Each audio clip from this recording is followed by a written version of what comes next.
آج جب ہم چین کو دیکھتے ہیں تو ذہن میں ایک عالمی سپر پاور کا تصور آتا ہے، لیکن سوچنے کی بات یہ ہے کہ صرف 40 سال پہلے یہی ملک دنیا کے غریب ترین ملکوں میں شمار ہوتا تھا۔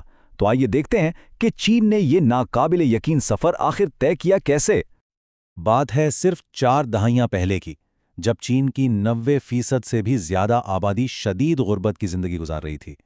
یہ ایک ایسا ملک تھا جہاں بھوک اور بدحالی عام تھی۔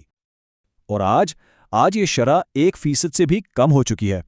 یہ انسانی تاریخ کی سب سے بڑی اور تیز ترین معاشی تبدیلیوں میں سے ایک ہے۔ واقعی حیران کن ہے۔ 1978 میں پوری دنیا کی معیشت میں چین کا حصہ جانتے ہیں کتنا تھا؟ صرف 2%۔ مطلب اس کا شمار بڑے معاشی کھلاڑیوں میں دور دور تک نہیں ہوتا تھا۔ اور آج وہی چین عالمی جی ڈی پی میں 18% سے زیادہ کا حصہ دار ہے، اور اسی وجہ سے یہ دنیا کی دوسری سب سے بڑی معیشت ہے۔ تو سوال یہی پیدا ہوتا ہے کہ آخر یہ سب ہوا کیسے؟ وہ کون سا فارمولا تھا جس نے صرف 40 سال کے مختصر عرصے میں چین کی تقدیر ہی بدل کر رکھ دی؟ اس حیرت انگیز تبدیلی کو سمجھنے کے لیے ہمیں چین کے مشکل ماضی میں جھانکنا ہوگا۔ یہ جاننے کے لیے کہ چین نے کیا صحیح کیا، پہلے یہ سمجھنا ضروری ہے کہ اس سے پہلے کیا کچھ غلط ہو رہا تھا۔ چین میں اس دور کو ذلت کی صدی بھی کہا جاتا ہے۔ یہ وہ وقت تھا جب بیرونی طاقتوں نے اسے کمزور کیا اور اندرونی لڑائیوں نے اسے توڑ دیا۔ افیون کی جنگیں، جاپانی حملے اور کروڑوں اموات، اس سب کے بعد 1949 میں ماؤ زے تنگ کی کمیونسٹ پارٹی نے آخرکار ملک کا کنٹرول سنبھال لیا۔ 1958 میں ماؤ نے گریٹ لیپ فارورڈ یعنی عظیم پیش قدمی کے نام سے ایک مہم شروع کی۔ مقصد تو تھا چین کو تیزی سے ایک صنعتی طاقت بنانا، لیکن ان کے غلط فیصلوں نے زراعت کو ہی تباہ کر دیا۔ نتیجہ تاریخ کا سب سے بدترین قحط، اور اندازہ ہے کہ تقریباً 4 کروڑ لوگ صرف بھوک سے مر گئے۔ اس بڑی ناکامی کے بعد اپنی طاقت بچانے کے لیے ماؤ نے 1966 میں ثقافتی انقلاب شروع کر دیا۔ کہنے کو تو یہ ثقافتی انقلاب تھا، لیکن اصل مقصد اپنے سیاسی مخالفین کو راستے سے ہٹانا تھا۔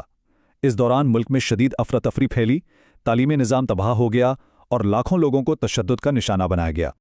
پھر 1976 میں ماؤ کی موت کے ساتھ چین کی تاریخ کا ایک باب بند ہوا، اور ان کے بعد جو رہنما سامنے آیا وہ چین کو ایک بالکل ہی نئی سمت میں لے جانے والا تھا۔ یہ تھے ڈینگ شاؤپنگ۔ اب جہاں ماؤ ہر فیصلے کو سیاسی نظریے پر پرکھتے تھے، وہیں ڈینگ ایک عملیت پسند انسان تھے۔ ان کا فلسفہ تھا چینی خصوصیات کے ساتھ سوشلزم۔ اس کا سادہ سا مطلب یہ تھا کہ جو بھی پالیسی کام کرتی ہے اور ملک کو خوشحال بناتی ہے، اسے اپنا لو، بھلے ہی وہ روایتی کمیونزم سے کتنی ہی مختلف کیوں نہ ہو۔ ڈینگ شاؤپنگ کا ایک مشہور قول ان کی پوری سوچ کی عکاسی کرتا ہے: پتھروں کو محسوس کر کے دریا پار کرنا، یعنی جلد بازی میں بڑے فیصلے نہیں کرنے، بلکہ ہر قدم احتیاط سے اٹھانا ہے اور نتیجے دیکھ کر ہی آگے بڑھنا ہے۔ تو سوال یہ ہے کہ ڈینگ نے آخر وہ کون سے ٹھوس اقدامات کیے جنہوں نے چین کی معیشت کا نقشہ ہی بدل دیا؟ ڈینگ کی حکمت عملی بنیادی طور پر 4 ستونوں پر کھڑی تھی۔ پہلا، کسانوں کو آزاد کرنا، دوسرا، فیکٹریوں کو اختیار دینا، تیسرا، تعلیم پر بھاری سرمایہ کاری کرنا، اور چوتھا، دنیا کے لیے چین کے دروازے کھول دینا۔ تو پہلا قدم تھا زراعت میں گھریلو ذمہ داری کا نظام لانا، یعنی زمین تو حکومت کی ہی رہی، لیکن خاندانوں کو لمبے عرصے کے لیے لیز پر دے دی گئی۔ اب کسان حکومتی کوٹا پورا کرنے کے بعد جو بھی اضافی فصل ہوتی، اسے کھلے بازار میں بیچ کر منافع کما سکتے تھے۔ اس ایک تبدیلی نے کسانوں کو محنت کرنے کے لیے ایک زبردست وجہ دے دی۔ اور پھر بالکل یہی ماڈل فیکٹریوں پر بھی لاگو کیا گیا۔ کنٹرول پارٹی کے عہدیداروں سے لے کر فیکٹری مینیجرز کو دے دیا گیا۔ انہیں پیداوار، قیمتوں اور تنخواہوں کے فیصلے کرنے کی آزادی دی گئی، جس سے کارکنوں میں ملکیت اور ذمہ داری کا احساس بڑھا۔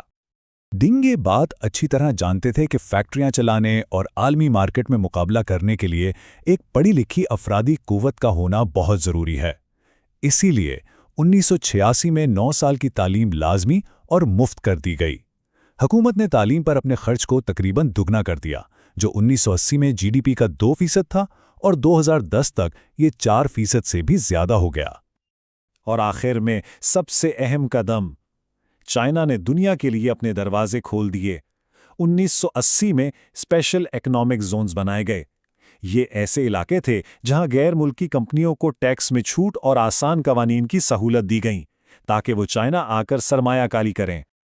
اس پالیسی کی کامیابی کی سب سے بڑی مثال شینزن شہر ہے۔